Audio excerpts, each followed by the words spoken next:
밥이라도 많이 먹길래 장군감이라고 놀렸더니 진짜 장군이 되신 거요? 강감찬의 처는 정말 어이가 없었습니다. 갑자기 동북면 행영병마사로 임명됐다는 소식에 너무나 어이가 없었던 건데요. 우리한테는 강감찬 장군으로 잘 알려진 분이지만 원래는 문관이었던 데다가 나이도 이미 환갑을 넘나들고 있었던 때였습니다. 오래 걸릴 거요. 미안하오. 강감찬은 험한 변방에 처와 함께 가지 못해서 따로 살게 된 게 마음에 걸렸습니다. 미안할 거 하나 없소. 드디어 떨어져 살게 됐는데 뭐가 미안하오? 말은 그렇게 해도 칼은 쓸 줄 아는지 활은 쏠 줄 아는지 물어보면서 강감찬을 걱정해주는 건 아내밖에 없었습니다. 처가 없었더라면 강감찬은 지난 전쟁에서 이미 죽은 목숨이었잖아요. 강감찬을 동북면으로 보낸 것은 현종의 탁월한 선택이었습니다. 다음 전쟁에서 강감찬의 활약이 꼭 필요하다는 것을 내다본 현종은 강감찬에게 군사를 다스리는 법을 습득시키기 위해 미리 동북면으로 보냈던 건데요.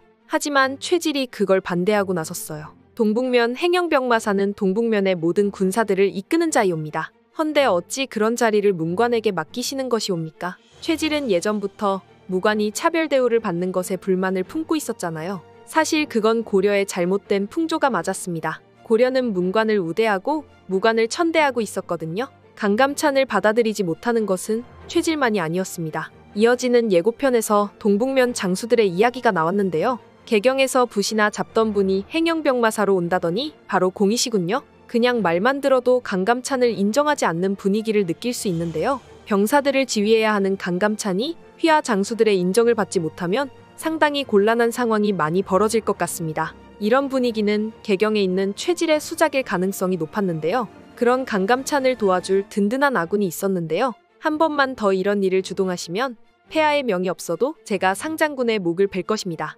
김웅과 최질이 병사들을 선동해서 술판을 벌이는 모습이 나왔는데 거기에 지체문이 나타나서 뒤집어버린 것 같습니다. 지체문은 단순한 만큼 충직했는데요. 현종의 보디가드라는 말이 괜히 나온 게 아니었어요. 거란 킬러로 불리던 지체문의 서슬퍼런 경고에 김웅과 최질은 잔뜩 쫄았던 것 같은데요. 단 한 명의 무관이라도 더욱 소중하게 여겨야 할 때요. 더는 거론하지 마시오. 현종은 판을 벌린 김웅과 최질을 감싸면서 다른 신하들에게 지난 일을 더 이상 거론하지 말라고 하는 모양입니다. 하지만 이건 현종의 잘못된 선택이었죠. 김웅과 최질이 벌인 회동은 사실상 역정모이나 다름없는 일이었잖아요. 지체문이 현종의 명령 없이도 목을 베겠다고 나선 건 무관들이 딴 생각을 품고 있다는 것을 알고 있었기 때문이었습니다. 이때 역모의 싹을 엄중하게 잘라냈더라면 나중에 벌어질 난리를 막을 수 있었겠죠. 장군이 나서지 않는다면 앞으로도 무관들은 영원히 문관들의 발 아래서 비참하게 살아가게 될 것입니다. 박진은 현종을 노리기 위해